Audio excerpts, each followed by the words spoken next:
Hello everyone, welcome to Diplomacy of UPSC with a Future Diplomat. This is going to be the second video as well as the last in the series of Polity and Governance in August monthly magazine of the Wajiram and Ravi, that is the recitals. Okay, and in this video we have the last topic remaining और वो है major bills in the monsoon session of 2023.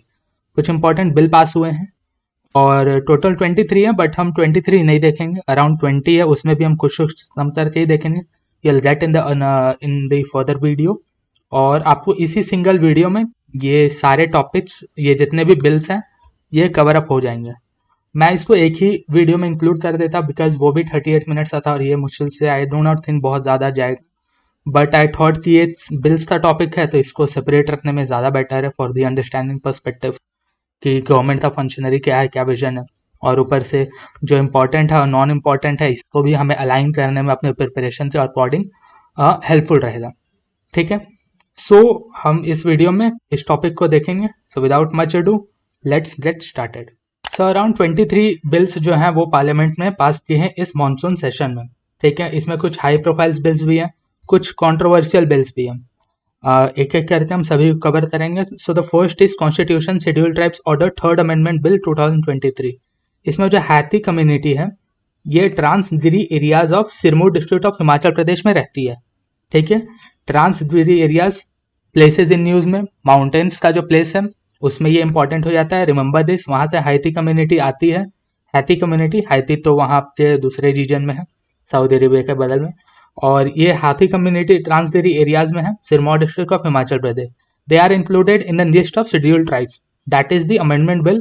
अभी हम लोगों ने पिछले video में देखा था दैट जो जम्मू कश्मीर का शेड्यूल्ड ट्राइब्स का जो लिस्ट है उसमें 12 थे, अब उनको बढ़ा करके 16 कर दिया गया. सो 4 new communities have been added in the scheduled tribes का लिस्ट. सो हम इन चीज़ों को थोड़ा ध्यान में रखेंगे बिकॉज शेड्यूल्ड ट्राइब्स से लिस्ट में चेंज होना इज अ ऑनगोइंग टॉपिक, बहुत सारे में हो रहा है. सो मे बी ये इंपॉर्टेंट हो जाए. The second is mediation bill of 2023. आप अगर इसका कंटेंट देखो so not much of a detail is given जिससे कि हमारा अंडरस्टैंडिंग जो है वो ज़्यादा बढ़ पाए. और इसमें बताया गया है कि जो रिसाइटल अक्टूबर 2022 का मंथली मैगजीन है उसमें इस टॉपिक को कवर कराया गया है. सो मैं उसका कंटेंट को देखूंगा और मैं द मीडिएशन बिल ऑफ 2023 के नाम से I will make a separate video on this. So mediation bill यहाँ पर आपका कवर नहीं हो पाएगा, it will be done in the new separate video.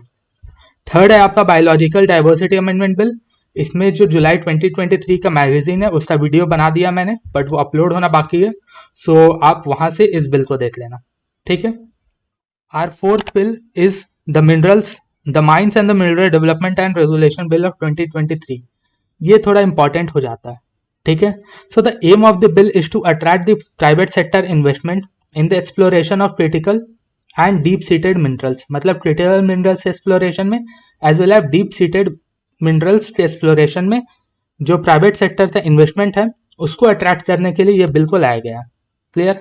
The bill allows activities under single exploration licence in an area up to इतना not important.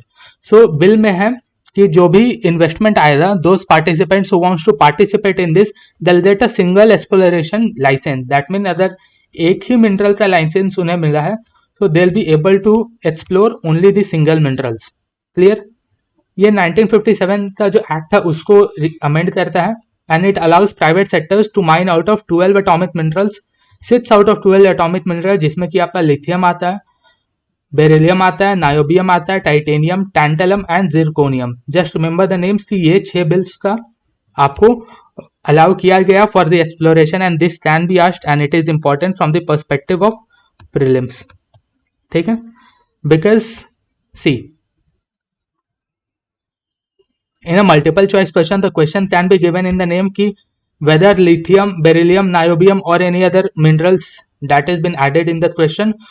फिर पूछा जाता है कि इसमें आपसे कौन से मिनरल्स को अलाउ किया गया फॉर एक्सप्लोरेशन.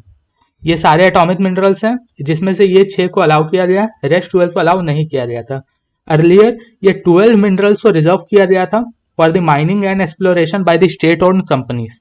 अब इसमें 12 में से 6 को अलाउ कर दिया गया for the private sector to explore. ठीक है. This bill will also allow mining of the deep seated minerals जैसे कि गोल्ड हो गया आपका, silver, copper, zinc, lead, nickel, cobalt as well as platinum group of minerals and diamonds. से जितने भी प्रीसियस मिनरल्स होते हैं इनको डीप सीटेड मिनरल्स भी बोलेंगे. इसका माइनिंग को भी इस बिल में अलाउ कर दिया गया है. It also empowers the central government to exclusively option the mining leases and composite licence for certain critical minerals. Clear. So इसमें सेंट्रल गवर्नमेंट जो है वो एक्सक्लूसिवली ऑप्शन कर सकती है माइनिंग लीज को एंड कंपोजिट लाइसेंस, और जितने ये सर्टेन क्रिटिकल मिनरल्स हैं उनके लिए भी. एक्सप्लोरेशन लाइसेंस ग्रांट किया जाएगा by the state government through competitive bidding. जो बिडिंग में सबसे हाईएस्ट प्राइस पे करेगा they will be given the licence. Clear. Now let's go to the next article. Our fifth bill is Offshore Areas Mineral Development and Regulation Amendment Act of 2023. ठीक है. इस bill में the government is going to provide a 50 years production licence to the companies for the offshore minerals to create a transparent auction route for the allocation of mines to bring major reform in allocation of operating certain offshore areas. क्या मतलब हुआ इसका कि जो government है that is going to provide 50 years of production lease. that means जिस भी company को मिलेगा ये लीज वो 50 years तक प्रोडक्शन कर सकते हैं. क्लियर. किसका कर सकते हैं? That is for the offshore minerals. Offshore minerals आप जानते हो that is located away from the sea, उनको ऑफशोर मिनरल्स बोलते हैं. And create a transparent auction route for the allocation of mines, और उसकी वजह से जो मेजर रिफॉर्म्स होगा for the operation rights in the offshore minerals उसको दिया जाएगा. There are two types of operating rights. ठीक है. अगर ऑप्शन तो हम लोग बात करें तो दो तरह के ऑपरेटिंग राइट्स होता है. एक तो होता है production lease, the second is composite lease. इसके बारे में डिफरेंस क्या है? प्रोडक्शन लीज के बारे में तो हम लोग ऑटोमेटिकली जानते हैं. Composite lease if you want आप गूगल कर सकते हो, बट इसका बहुत ज्यादा इंपॉर्टेंट नहीं है. बट जो प्रोविजन है that has been made grant to operating rights only to PSUs in case of atomic mineral. तो जितने भी एटॉमिक मिनरल्स होंगे, जो 12 एटॉमिक मिनरल्स हमने देखे हैं, तो जितने भी ऑफशोर मिनरल्स में जो एटॉमिक मिनरल्स होंगे उनका राइट सिर्फ और सिर्फ पीएसयूज को दिया गया है and not to the private sector. ठीक है. इसमें कुछ प्राइवेट सेक्टर डिटेल्स दिया हुआ है. If you want you can read. मैंने कट कर दिया बिकॉज मुझे इंपॉर्टेंट नहीं लगा. तो ensures the funds for the exploration, mitigation, adverse impact of the offshore mining, disaster relief, research, interest, benefit of the person affected by the exploration of or production activities. Provision has been made for setting fund of non-lapsable offshore areas minerals trust, which will maintain a fund under the public account of India. क्या मतलब होता है इतने सारे ज्ञान का? सी, अगर आप मिनरल्स का एक्सप्लोरेशन करते हो उससे कुछ एडवर्स इम्पैक्ट भी होंगे. वहां पे जो पीपल्स इनहैबिटेड है दे will be affected by that. Research के लिए पैसा चाहिए. ठीक है. रिलीफ के लिए पैसा चाहिए. डिजास्टर रिलीफ अगर हो जाता है तो एडवर्स इम्पैक्ट ऑन इन्वायरमेंट होगा. सो कंप्लीट आपको फंड चाहिए. तो उसके लिए एक प्रोविजन बनाया गया है कि वो सेटअप करेंगे एक ऑफशोर एरिया मिनरल ट्रस्ट, और ये नॉन लैप्सेबल फंड है. ठीक है. नॉन लैप्सेबल का मतलब by the end of financial year अगर आपके इस नॉन लैप्सेबल फंड में अगर 10 CR है तो 10 CR आपके फर्दर अपग्रेड हो जाएंगे नेक्स्ट फाइनेंशियल ईयर में. मतलब 2023-24 का अगर फाइनेंशियल ईयर खत्म होगा और आपके 10 crore फंड पेंडिंग है टू बी स्पेंड, वो अगले साल में ट्रांसपोर्ट हो जाएंगे. बट अगर ये लैप्सेबल फंड रहता तो ये जो मिनिस्ट्री है उसको वापस चला जाता. That is the difference. और ये पब्लिक अकाउंट ऑफ इंडिया में ही होल्ड करता है. एब्सोल्युटली, ये तो हमें पता ही है. This will be funded by additional levy. Levy मतलब टैक्स को भी इसमें डाला जाएगा in the production of minerals. उसमें कुछ डिटेल्स दिया है, not important. Royalty, option premium and other revenues from the production of minerals from the offshore area shall accrue from the government of India. ठीक है. So this is it about this topic. चलिए next topic. The sixth bill is the registration of births and deaths amendment act. आप इस bill को जब जुलाई 2023 की जो videos हैं वो अपलोड हो जाएगी. You can refer this bill in that video. वो वहां पर एकदम डिटेल में कंप्रिहेंसिव वे में डिस्कस किया गया है. ठीक है. The seventh bill in this schedule is cinematograph amendment bill of 2023. इसने 1952 का जो एक्ट है उसको अमेंड किया है. और इसमें जो सबसे इम्पोर्टेंट इशू है that is the issue of pirated films. आप जानते हो ऐसे ढेरों वेबसाइट्स हैं जहां पर पायरेटेड फिल्म्स है. टेलीग्राम पे बहुत इजीली अवेलेबल हो जाता है जिनके पास ऐसा सोर्सेज हैं. सो उनको कर्ब करने के लिए ये बिल का सबसे एम है, सबसे बड़ा. अगर हम ऑफेंस पेनल्टी का बात करें, so there is an offence of penalty of about 10 lakh if the offense is committed. Age classification, this bill has also expanded the UA category. अब इसमें जो UA 7+ है, UA 13+ एंड UA 16+, इसको भी include किया गया है. This age classification has also allowed the filmmakers to address the mature themes without attracting the A certificates. ठीक है. सो अगर जो भी मैच्योर फिल्म्स होती है जिसमें कुछ ऐसे कंटेंट होते हैं जो अडल्ट सुपरविजन में देखने चाहिए या फिर एडल्ट्स को ही देखने चाहिए, सो उसमें ए सर्टिफिकेट को इशू किया जाता है. That means 18+ people can watch the films. अब जो फिल्म मेकर्स है they can address the themes without attracting the A certificate, जिसमें कि UA 7+, UA 13+ और UA 16+ के कैटेगरीज को लॉन्च किया गया है, जिसमें कि जो माइनर्स है वो अडल्ट सुपरविजन में फिल्म को देख सकते हैं. Uniformity, it seeks to build about the uniformity in the categorization of the films and content across the platform. Re-examination में the government will be allowed to order the CBFC to examine films that has been already cleared for exhibition. For example, कि अगर कोई film है जिसके ऊपर बहुत ज़्यादा protest हो रहा है या फिर मीडिया आउटरीच हो रहा है या फिर लोग उससे खिलाफ में कुछ बोल रहे हैं, so the government will take suo motu action, और उसमें वो CBFC को डायरेक्ट कर सकती है कि आपने जिस फिल्म को क्लियर किया है और अभी वो रिलीज हो चुकी है, आप उसको दोबारा से रिकंसिडर करो. Authority to grant separate certificate, it authorises CBFC to grant films the separate certificates for the display on television. अगर जब उनको अपने फिल्म्स को टीवी पे रिलीज करना होगा तो उनको सेपरेट सर्टिफिकेट लेना पड़ेगा. That is unrestricted public exhibition certificate of UA category, और इस कैटेगरी के जो सर्टिफिकेट है इसको शो किया जाएगा टेलीविजन पे.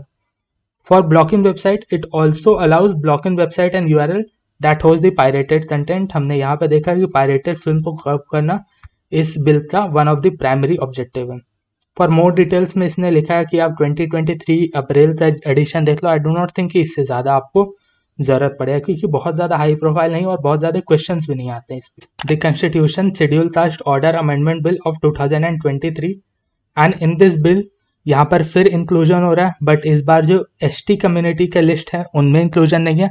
It is in the list of schedule caste community, जिसमें 2 कम्युनिटीज़ को ऐड किया जा रहा है, that is the Mahra and Mahara. These 2 communities will be added in the schedule caste list of Chhattisgarh.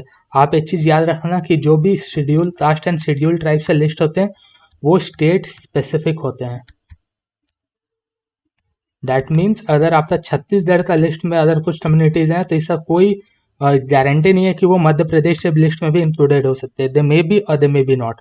ये छत्तीसगढ़ के लिस्ट में महारा एंड महारा कम्युनिटी को लिस्ट किया गया है. कल के जो वीडियो था पॉलिटी का पार्ट 1 का वीडियो है, उसमें आपको स्टेप्स समझाया गया है. ठीक है, स्टेप्स समझाए गए हैं जिससे कि किस तरीके से किसी भी शेड्यूल कास्ट या फिर शेड्यूल ट्राइब के लिस्ट को अमेंड किया गया है. कि वो सबसे पहले प्रेसिडेंट के पास भेजा जाता है, फिर वो सेलेक्ट कमेटी के पास जाता है, फिर PRC के पास जाता है, कैबिनेट के पास जाता है, अल्टीमेटली पूरे प्रोसेस के थ्रू फिर वो होकर के फिर वो जो लिस्ट है उसमें अमेंडमेंट होता है. ठीक है, आप उसको देखना, बिकॉज आप देख लो ये 3rd टॉपिक है in the amendment of the scheduled caste और scheduled tribes list. So this is a high profile topic और इसका प्रोबेबिलिटी है कि एग्जाम में भी आ सकता है. नेक्स्ट बिल इज अनुसंधान नेशनल रिसर्च फाउंडेशन एक्ट 2023 का. इसमें सिर्फ एक ही है कि आपका नेशनल रिसर्च फाउंडेशन तो इस्टेब्लिश किया जाएगा और एज सच इसमें कोई डिटेल्स नहीं है. यहाँ पे लिखा हुआ है कि आप जुलाई 2023 के मैगजीन को रेफर करिए. सो आई रीड, अगर ये इंपॉर्टेंट रहा तो मैं इस पर सेपरेट वीडियो बना दूंगा, और सेपरेट नहीं भी तो जुलाई 2023 का जब ये रिलीज होगा आपका वीडियो तो उस समय तो आप देख ही सकते हो वहाँ पर. अगर बहुत ज़्यादा इंपॉर्टेंट रहा तो मैं सेपरेट बना दूंगा, और सेपरेट नहीं तो आप कलेक्टिवली भी देख सकते हो. Clear? Now the next is coastal Aquaculture Authority Amendment Bill of 2023. It amends the Coastal Aquaculture Authority of 2025, और इसमें जो डेफिनेशन है of the coastal aquaculture activities इसको एक्सपैंड किया गया है. एज सच अभी तक इसमें farming of shrimp, prawns, fish और any other activity in saline और ब्रैकिश वाटर इनको कंट्रोल किया जा सकता है। अभी तक ये डेफिनेशन था। अब इसके जो स्कोप ऑफ एक्वाकल्चर है, कोस्टल एक्वाकल्चर, इसको एक्सपैंड किया गया है and it has also included the allied activity जैसे hatcheries and nucleus breeding centres. ठीक है, specific exemption have been granted under the CA act.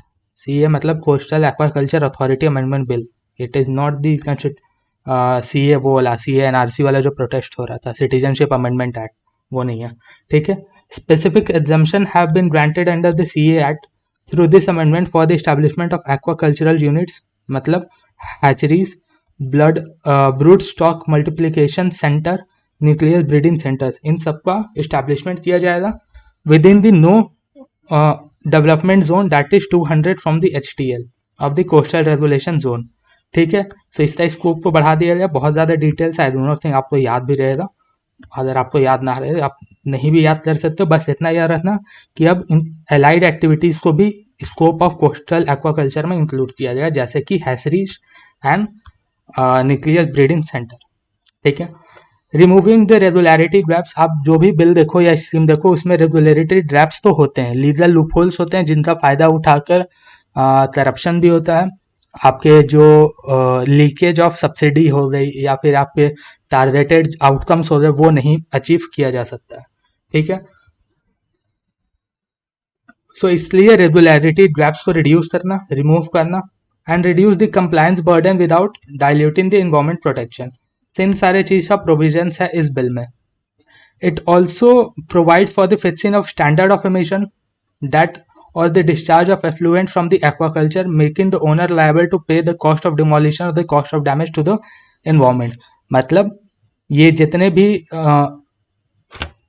Activities होंगी उनमें जो कॉस्ट ऑफ डिमोलिशन या कॉस्ट ऑफ डैमेज होगा एनवायरनमेंट को, जैसे कि स्टैंडर्ड एमिशन अगर किसी गैसेस का या फिर स्मोक का अगर एमिशन हो रहा है, या फिर डिस्चार्ज ऑफ एफ्लुएंट्स, ये सारे कोस्टल एक्वाकल्चर के उपयोग में।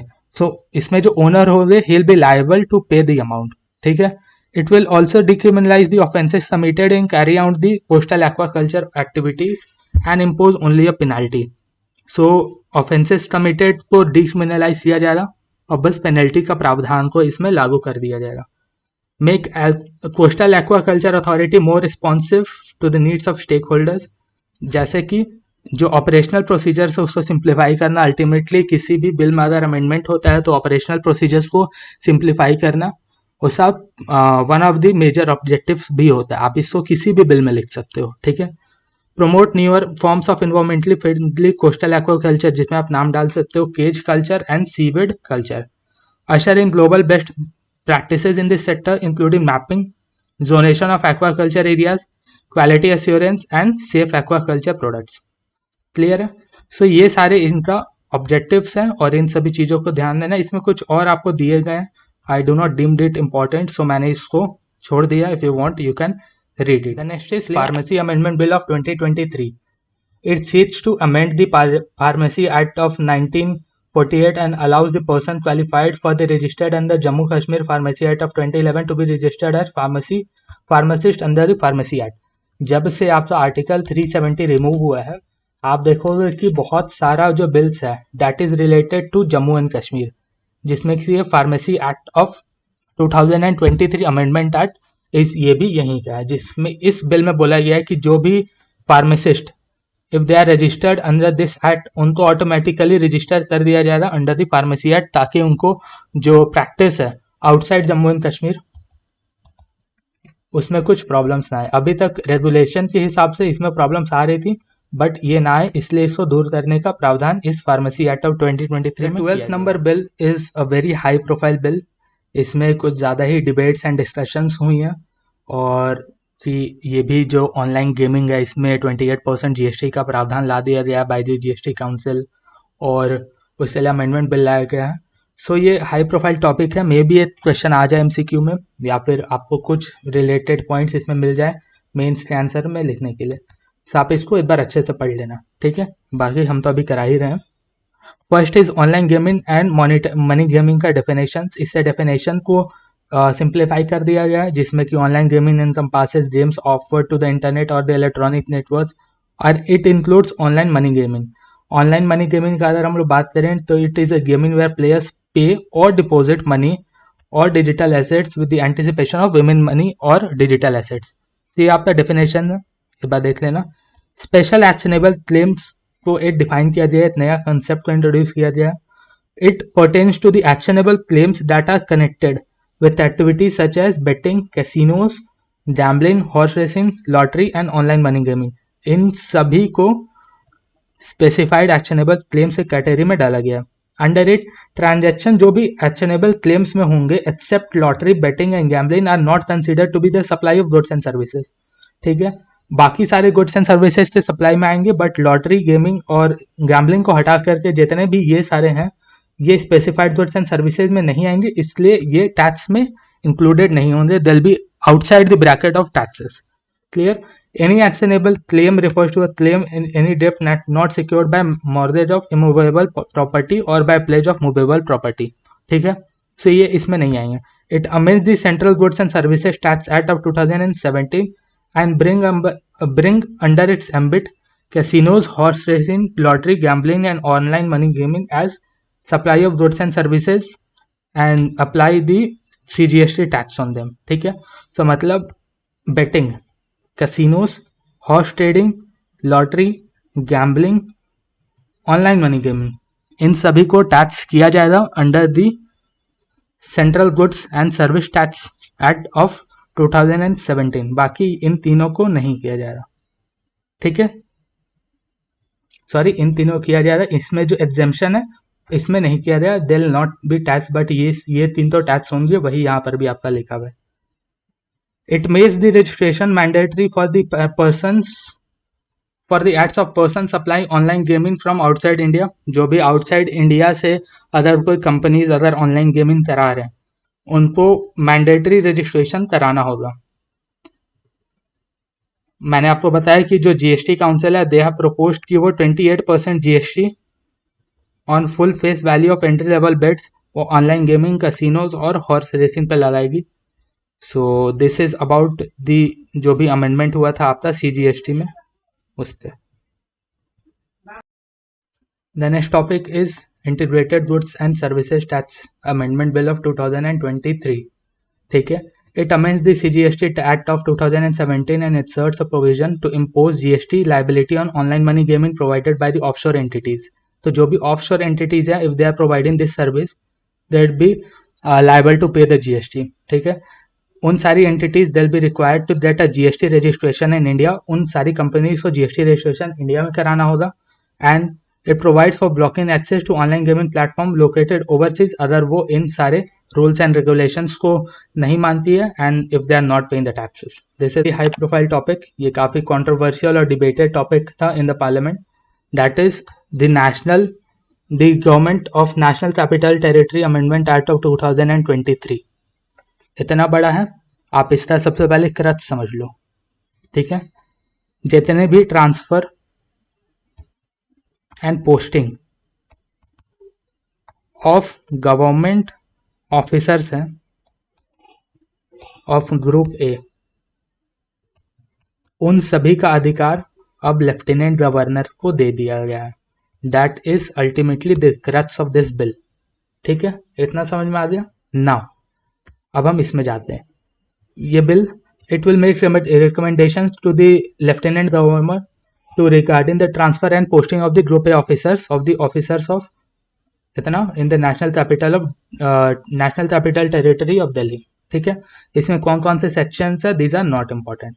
ठीक है, the decision taken by the lieutenant governor will be final and it will be up to him to accept और send recommendation of any recommendation. अगर वो चाहे तो अपने विवेक से किसी का भी ट्रांसफर और पोस्टिंग को कहीं पर सिचुएट कर सकते हैं और नहीं चाहे तो नहीं कर सकते। He is also empowered to summon, prorogue and dissolve the Delhi legislative assembly. वो एब्सोल्युटली वो लेफ्टिनेंट गवर्नर है और सारे गवर्नर्स को ये पावर होता है तो वो ये सारे ड्यूटीज को रेफर कर सकते हैं।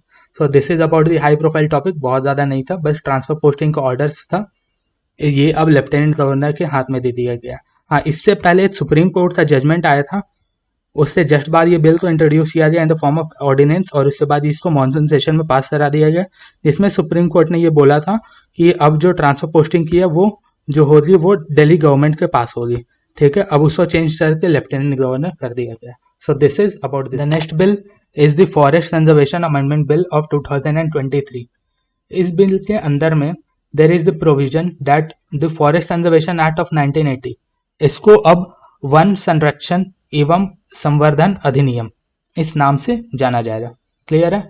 इसका ऑब्जेक्टिव है it's to increase the forest area to meet the goals of forest conservation of biodiversity and challenges posed by climate change. ये सारे इस बिल से प्रावधान है कि इसको फॉरेस्ट एरिया को बनाना है। It has also need to meet the goals of the forest conservation of the biodiversity, वन संरचना और challenges posed by the climate change. It exempts certain type of infrastructure and development project that is needed to get the forest clearance। मतलब कुछ ऐसे projects हैं जिनको forest clearance चाहिए रहता है, मतलब सारे को ही चाहिए रहता है। कुछ ऐसे प्रोजेक्ट जिनको फॉरेस्ट क्लियरेंस चाहिए रहता है उनको ये एग्जम्पशन दे रहा है, ठीक है। उसमें कि the projects of national importance containing the national security, उन सारे प्रोजेक्ट्स को अभी इस एक्ट के अंदर ये जो एग्जम्पशन है ये दिया गया। That is 100 kilometres from the international border. मान लो ये आपका बॉर्डर है, ये आपका चाइना बॉर्डर है, इधर चाइना है, इधर इंडिया है। सो इस 100 किलोमीटर्स के रेंज में कोई भी इंफ्रा प्रोजेक्ट होगा, जैसे कि आपका रोड्स का कंस्ट्रक्शन, रेलवे लाइन का कंस्ट्रक्शन, हेलीकॉप्टर्स या चॉपर्स के लिए पाथ का कंस्ट्रक्शन, तो ये सारे के लिए आपको यहाँ पे फॉरेस्ट को कट करना पड़ेगा या फिर और भी फॉरेस्ट क्लियरेंसेज लेने पड़ते हैं, ठीक है। फॉरेस्ट क्लियरेंसेज लेने पड़ते हैं। अब इस सर्टेन टाइप्स ऑफ प्रोजेक्ट्स जो कि इन 100 किलोमीटर्स में होंगे और वो अगर वो नेशनल इंपॉर्टेंस नहीं हुए या फिर अगर वो इंटरनेशनल सिक्योरिटी के लिए इंपॉर्टेंट हो, इंटरनल सिक्योरिटी के लिए इंपॉर्टेंट हो, उन सभी को एग्जम्पशन दिया गया है अंडर दिस एक्ट। सो ये इस एक्ट का एक और सब बहुत बड़ा ऑब्जेक्टिव है। ये चीज क्लियर है आपको? Now it ensures private forest and agro forestry not to be considered as forest. मतलब जो एग्रो फॉरेस्ट्री होती है, agriculture with respect to forestry, ठीक है। प्राइवेट फॉरेस्ट जो लोग अपना, जिनके पास 10-12 एकड़ से जमीन है या फिर 100 एकड़ से जमीन है and they have their own forest, उन सभी को फॉरेस्ट नहीं कंसिडर किया जाएगा। और those farmers and owners of this private forest will be allowed to harvest their land for the commercial and other uses without acquiring the forest clearances. कुल मिलाकर के रेगुलेशंस को डिक्रीज किया गया है for the private forest owners and national security projects, इन सभी के लिए एग्जम्पशन दिया गया। This is about the bill. The next bill is Indian institute of management amendment act of 2023। ये बिल डील करता है to amend the Indian institute of management act of 2017। और जो गवर्नमेंट है इस बिल के थ्रू अपना जो कंट्रोल है वो इंक्रीज करना चाह रही है, जो उसने 2017 के एक्ट से डिक्रीज कर दिया था, अपना सुपरविजन को डिक्रीज कर दिया था, उसको रिवर्स करके, बिकॉज बहुत सारी खामियां आई हैं बिकॉज ऑफ दिस एक्ट 2017 का एक्ट, जिसमें कि बहुत ज़्यादा ऑटोनॉमी जो है वो इंस्टीट्यूशंस और यूनिवर्सिटीज़ को दे दी गई थी। तो उन सारे इश्यूज को दूर करके इस बिल को इंट्रोड्यूस किया गया है। This bill designates the president as the visitor of every institute covered by the act, ठीक है। मतलब जो प्रेसिडेंट है उनको विजिटर का उपाधि दिया जाएगा और ये विजिटर हर एक इंस्टीट्यूट को कवर अप करेंगे। The bill prescribes 3 primary roles for the visitors, that is to make an appointment, ठीक है, to audit the working and to conduct an inquiry. Clear? Now will see कि how the director of the Indian institute of management is appointed, ठीक है। Until now the director was appointed on the recommendation of the Search cum Selection Committee. Search cum Selection Committee was the authority जिनके recommendation पे directors का appointment किया जाता था। इसमें जो बोर्ड मेंबर्स होते थे, it was comprising of the chairperson of the board and 3 members amongst the eminent administrators, industrialist and educationist. मतलब टोटल 4 मेंबर बोर्ड में होते थे, जिसमें एक चेयरमैन हो गया, बाकी 3 आपके अदर मेंबर्स हो गए, क्लियर। और this was the selection cum search committee, और इनके रिकमेंडेशन पे डायरेक्टर का आईएएम के डायरेक्टर का अपॉइंटमेंट किया जाता था। ठीक है। Now the amendment bill requires the board to obtain prior approval of the president before appointing the directors. Prior approval of president मतलब काउंसिल ऑफ मिनिस्टर्स, इनका approval. Because the president under article 74 acts in accordance to the directions given by the council of minister headed by the prime minister। ठीक है। तो इसी के लिए अब prior approval चाहिए रहता गवर्नमेंट का। Since the action of the president are aid and advice of the union council of ministers, this change essentially means ministry of education can veto the choice of the board. Clear है। Because आप देखो कि union council of ministers आपको appointment चाहिए, आपको approval चाहिए through the president. अब इसमें कौन सी मिनिस्ट्री काम करेगी? अल्टीमेटली ये एजुकेशन से रिलेटेड है। अगर आपका आईएएम, इसमें मिनिस्ट्री ऑफ एजुकेशन है, so ministry of education can veto the choice of board. The bill proposes a 4-member search cum selection committee, सही है, to recommend the name for the director and 1 member has to be nominated by the visitor, other 2 are eminent members. मतलब अब के समय पर जब जो search cum selection committee है उसमें 4 मेंबर्स होंगे। ठीक है। एक तो चेयरमैन हो गया आपका, एक आपकी प्रेसिडेंट नॉमिनेट करेगी और 2 आपके एमिनेंट मेंबर्स होंगे। ठीक है। सो ये आपका on the whole this will be the complete scenario of the selection cum search committee. The central government will prescribe the procedure, वो प्रोसीजर वो प्रिस्क्राइब करेगी central government for the appointment of director and dissolution of the board. एक नया IIT बनाया गया, that is IIT Mumbai. It has been transformed from the national institute of industrial engineering as IIT Mumbai, इसको rename कर दिया गया। The president of India is the visitor of all central universities IITs and appoint their vice chancellor and director. ये तो पहले से था कि जितने भी प्रेसिडेंट है, president is the visitor to all, governor chancellor होते हैं सारी यूनिवर्सिटी के, and president is the visitor of all the central universities IIT, और वही अपॉइंट करती है वाइस चांसलर्स और डायरेक्टर्स को। अल्टीमेटली गवर्नर अपॉइंट करते हैं, बट गवर्नर किसके एडवाइस से काम करते हैं? That is the central government ultimately on the name of the president. ठीक है। The next bill is the national dental commission act of 2023। बहुत ज्यादा इंपॉर्टेंट नहीं है बट कुछ है, उसे हम देख लेते हैं। This act focuses on the resolution of dentistry in India, set up a dental education that is affordable. Absolutely अगर हमें एक इको सिस्टम बनाना है, आज से समय पर इंडिया कनाडा के रिलेशंस टेंशन में चल रहे हैं, they are not very sound. ठीक है। आप देखें अभी यूक्रेन और रशिया का जब वॉर हुआ, कितने स्टूडेंट्स को इवैक्यूएट करना गया था। ये स्टूडेंट मोस्टली जो है वो पढ़ाई के लिए ही जाते हैं for the education purpose. Ukraine में जो थे वो सारे मेडिकल स्टूडेंट्स ही थे। So in order to stop कि हम रिड्यूस कर सकें migration from India to other countries for the education, हमें बहुत हाई नीड है to revisit our education system.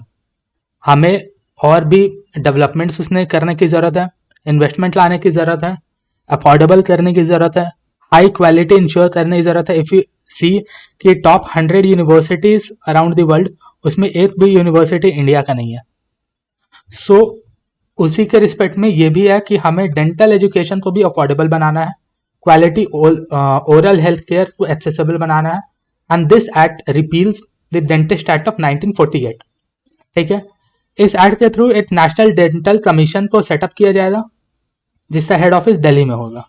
It will look for the regulating governance standard for dental education, examination and training, regulating the dental institution, assessing the infrastructure requirements, ensuring admission through NEET to Bachelor of Degree Surgeon। ये इनका काम होगा, याद रहता है तो ठीक है, वरना नाम से भी हम लोग सिर्फ एलिमिनेट अगर कहीं पे हम आंसर में कर सके तो ठीक है, एल से बहुत हाई प्रोफाइल टॉपिक नहीं है। The commission will be chaired by an eminent and experienced dentist, chairperson appointed by the central government upon the recommendation of the selection cum search committee। जैसा ही हमने IIM वाले में देखा था, यहाँ पर भी recommendation of the central government is needed for the appointment of the chairman from the selection cum search committee। कुछ 50% सीट्स का रिजर्वेशन है, not important. The act also mandates the formation of state dental council, ये important है। कि सबसे पहले तो national dental commission से हमारा नेशनल डेंटल कमीशन बन रहा है, सॉरी नेशनल डेंटल कमीशन ऐसे ये नेशनल डेंटल कमीशन बन रहा है at the national level. State dental council बनाया जाएगा और district dental councils. This means अगर आपका पिरामिड स्ट्रक्चर जो है ये 2 लेयर्स का होगा, सबसे ऊपर में आपका नेशनल वाला होगा और सेकेंड में आपका स्टेट और ज्वाइंट वाला होगा। ठीक है, इसमें कुछ आपका और डिटेल्स है, I do not find it very useful, so मैंने इसको कट कर दिया है। तो आपको खुद से इंपॉर्टेंट अगर लगे you can read it by yourself. The next bill is the multi state cooperative society amendment bill of 2023। It amends the multi state cooperative society act of 2002, इसको अमेंड किया है। और जो एम है बिल का is to strengthen the governance, transparency को बढ़ाना, reform the electoral processes in the cooperative societies, improve the mechanism of monitoring system, assure ease of doing business with finance discipline होना चाहिए किसी भी बोर्ड में, and improve the composition of board, so ultimately to increase the efficiency। Clear है, governance बढ़ाना है, transparency बढ़ाना है, रिफॉर्म बढ़ाना है, इलेक्टोरल प्रोसेस जो भी होता है इससे कोऑपरेटिव सोसाइटी में, मॉनिटरिंग मैकेनिज्म को इम्प्रूव करना, ईज ऑफ डूइंग बिजनेस करना। आप देखो अगर कोई भी ऑर्गेनाइजेशन को अगर बेटर करना रहता है तो ये सारे फॉर्डर पॉइंट्स हैं। आप एक अपना खुद का सेपरेट नोटबुक बना सकते हो, सेपरेट नोटबुक में फॉर नॉट से सारे सब्जेक्ट से ले बट कुछ बहुत ज़्यादा इंपॉर्टेंट सब्जेक्ट जैसे आईआर हो गया आपका, जैसे आपका सोशल जस्टिस हो गया, सोसाइटी हो गया, for the economy, also for the polity. आप इसके लिए फॉर्डर पॉइंट्स का नोटबुक बना सकते हैं जिसमें topic wise you will give the title और उसके लिए you can prepare a folder point और आप उसको रट लो। You can directly copy and paste in your answers. ठीक है, so the bill also allows any cooperative society to merge into an existing multi state cooperative society by resolution pass जिसका majority 2/3 of the members present and voting होना चाहिए। मतलब जो merger का process है इसको स्मूदन कर दिया गया है, बट आपको जो मेजॉरिटी है, रिमेंबर दिस थिंग कि आपको मेजॉरिटी चाहिए रहेगा 2/3 of the members present and voting. Clear है, it seeks to establish a cooperative election authority. जाहिर सी बात है जब election authority it will focus on conducting elections in this multi state cooperative society. इसकी कंपोजिशन का बात करें तो इसमें चेयरमैन होंगे, वाइस चेयरमैन होंगे and a maximum of 3 members, and that is to be appointed by the central government. This bill also seeks to establish the cooperative rehabilitation, reconstruction and development fund, और इस fund के utilisation से जो sick मतलब not so profited multi state cooperative society है इनको help किया जाएगा। It proposes to appoint 1 or more cooperative ombudsman. Ombudsman important होता है for judicial account related purposes कि अगर किसी के साथ अगर कुछ कंप्लेन है वो कहाँ पर लेके जाएंगे, सो उस कंप्लेन को जहाँ पे लेके जाएंगे उसको हम लोग ओम्बड्समैन बोलेंगे। With territorial jurisdiction to inquire into the complaints of the member of this cooperative society. ठीक है, ओम्बड्समैन को इसमें to ensure efficiency time limit दिया गया है कि वो 3 मंथ के अंदर में जो भी इंक्वायरी है and adjudication that means the result उनको प्रोड्यूस कर सके। अगर हायर अपील में जाना है तो सेंट्रल रजिस्ट्रार के पास अपील कर सकते हैं, मतलब सबसे पहले ओम्बड्समैन, उसके ऊपर में सेंट्रल रजिस्ट्रार और ऑफ इंडिया। ठीक है, this is the structure. Clear है, फॉर मोर डिटेल्स मुझे नहीं लगता इसमें मोर डिटेल्स का जरूरत है। So this is all about this bill. The next bill is digital personal data protection act of 2023। बहुत ही हाई प्रोफाइल टॉपिक है। This bill aims to protect the privacy of all the citizens by protecting their digital data। ठीक है, आप आज के समय पे देखो तो बहुत ही हाई वैल्यू टॉपिक है is the protection of digital data. आज हमसे हमारा सारा कुछ मोबाइल पर है, हमारे photos, videos, contacts, bank details. ठीक है, हमारे और भी जितने तरीके के क्रिटिकल इंफॉर्मेशंस होते हैं, हमारे जीमेल अकाउंट, सब कुछ हमारे मोबाइल पे है या फिर सोशल मीडिया पे है। कुछ हद तक सोशल मीडिया पे, कुछ हमारे लैपटॉप पे, पीसी पर है। सो ये जो डेटा ये स्टोर होती है in the form of digital data. ठीक है, और जो हम वेरियस ऐप्स इंस्टॉल करते हैं या फिर वेबसाइट विजिट करते हैं, they use to ask certain permissions. इससे जो डेटा लीकेज के जो इश्यूज हैं ये कुछ आते हैं। तो इसी के लिए digital personal data protection bill को लाया गया है, जिससे कि digital data of the citizens है उसको मिसयूज होने से बचाया जा सके। एप्लीकेबिलिटी का बात करें तो डेटा कलेक्टेड ऑफलाइन और online, digitize data been process outside by the country, सब कुछ इस बिल के अंदर में अप्लाई होगा। नोटिस एंड कंसेंट का बात करें तो डेटा फिड्यूसरी उन चीजों को बोलते हैं, उन एंटिटीज को बोलते हैं such as persons, companies, government entities who process the data. ठीक है, मान लो अगर आपसे फ्लिपकार्ट ने कुछ डेटा आपसे लिया, फॉर एग्जाम्पल लोकेशन का डेटा लिया, तो Flipkart will be the data fiduciary. और आप अगर रमेश हो तो Ramesh is the data principal जिसका डेटा है। अब क्लियर है डेटा फिड्यूसरी कौन है? जो डेटा को मांगता है, डेटा प्रिंसिपल जिससे वो डेटा रिलेट करता है। A data fiduciary is required to give data principal notice in clear and plain language details about the personal data being sought and the purpose of processing it. Means अगर फ्लिपकार्ट अगर रमेश से अगर data मांगता है उनके location का, तो उनको प्लेन लैंग्वेज में क्लियर नोटिस देना होगा कि मैं आपसे लोकेशन का डेटा क्यों मांग रहा हूँ। ठीक है, the data principal has the right to withdraw his consent any time. आज अगर मैंने फ्लिपकार्ट से अगर कुछ ऑर्डर प्लेस किया, वो मुझे डिलीवर हो गया, I can withdraw my consent.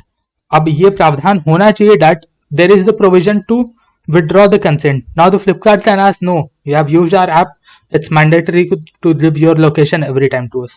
So this is a breach to the data privacy or right to privacy under Article 19. Rights of citizen का बात करें, so this act empowers citizen with the following rights: right to information, right to nominate, right to grievance redressal, right to correction or erasure. This act also safeguards the personal data of children. मतलब data fiduciary जो है, that means Flipkart, to process the personal data of children only with parents consent. मतलब अगर parents अगर permission मिलेगा, then only the Flipkart will be Flipkart as usual I am saying it for example. तो फ्लिपकार्ट जो है who is the data fiduciary, वो सिर्फ और सिर्फ पेरेंट्स के इजाजत से ही बच्चों का डेटा को एक्सेस कर सकते हैं। This act also does not permit processing data which is detrimental of the wellbeing of children, which involves the tracking, behavioral monitoring and targeted advertisement. Targeted advertisement आप देखो तो आज से समय पर बहुत सारे कंट्रीज में बैन है। ठीक है, जिसमें आप बच्चों को टारगेटेड मार्केटिंग के थ्रू एडवर्टीजमेंट प्रोवाइड करते हो and ultimately the children become the victim of that whole process. इसमें कुछ सर्टेन एग्जम्पशंस दिए गए हैं। प्रिवेंशन इन्वेस्टिगेशन ऑफ ऑफेंसेस के लिए, इन्फोर्समेंट ऑफ लीगल राइट्स और क्लेम्स के लिए आपका डेटा को यूज किया जा सकता है। To be use by the government entities in the interest of security of state और पब्लिक ऑर्डर। रिसर्च के लिए, आर्काइविंग के लिए, स्टैटिस्टिकल पर्पसेस के लिए यूज किया जा सकता है। To process in India personal data of non resident under foreign contract, जो भी फॉरेन नेशनल्स आते हैं हुआ नॉन रेसिडेंट इन इंडिया, उनके डेटा को भी यूज कर सकता है। To approve merger, demerger and to locate defaulters and their financial asset to the person जिन्होंने बैंक से लोन वगैरह लेकर रखा है और वो सही टाइम पे रीपे बैक नहीं कर रहे हैं। फाइनेंशियल पेनल्टीज का भी बात किया है, नॉट इम्पॉर्टेंट कितना है। Data protection board of India establishment का बात किया गया है बाय द सेंट्रल गवर्नमेंट। ये जो data protection board of India है, it will hear the public grievances, monitor the compliance, impose the penalties. Direct the data fiduciary, data fiduciary से याद करो, एफ से फ्लिपकार्ट, एफ से fiduciary, to adopt urgent measures to remedy personal data breach. कोई भी ज़्यादा data breach होता है, जैसे फेसबुक से बहुत बार हो चुका है डेटा ब्रीच, हम लोगों ने केसेस भी सुने हैं। सो उस कंडीशन में जो मेजर्स हैं उनको लेने का बात किया गया है। To refer the complaint for addressal, alternate dispute redressal mechanism and except voluntary undertakings. So this is all about the Data Protection Bill of 2023. Our next and the last bill of this topic or this video is the National Nursing and Midwifery Commissions Bill 2023. इस bill में क्या प्रावधान है हम सभी को देखेंगे। Nursing involves providing healthcare services, monitoring patients, administering treatment and assisting the doctors. Midwifery specifically focus on providing care to the pregnant women before, during and after childbirth as well as on the newborn care. हम लोगों ने I think social issues का एक topic था. Social issues के videos में इस midwife का जो केयर होता है इसको देखा था कि जो मिडवाइफ केयर में जो नियोनेटल डेथ होता है, दैट इज कि जब न्यूबॉर्न बेबी होता है 0 to 28 डेज में, उसमें जब अपनी वो माँ अपने बच्चों को लूज करती है, उसका केसेस अगर मिडवाइफ केयर अच्छे से दिया जाए तो वो 16% तक डिक्रीज होता है. तो आप आंसर्स में कोट कर सकते हो, बिकॉज एक तो बिल भी इम्पॉर्टेंट है, दूसरा आपका सोशल इश्यूज में भी कुछ न्यूज़ था. I do not remember what the exactly was. So आप उसको जाकर के देख लेना. सोशल इश्यूज उससे 3 वीडियोज हैं. I guess I do not remember exactly किस में था, but go and see the video. The link of everything is given in the description as well as the pinned comment. Clear? So this bill will repeal the Indian Council Act और ये setup करेगा national nursing and midwifery commission. It is a regulatory body for nursing and midwifery professional consisting of 29 members, जिसमें कि आपके chairman होंगे जिसके पास PG का degree होगा in nursing and midwifery and 20 years of field experience for framing policies, regulating standards for nursing, midwifery education and providing standard for faculty in training, teaching, education. So this is about this board.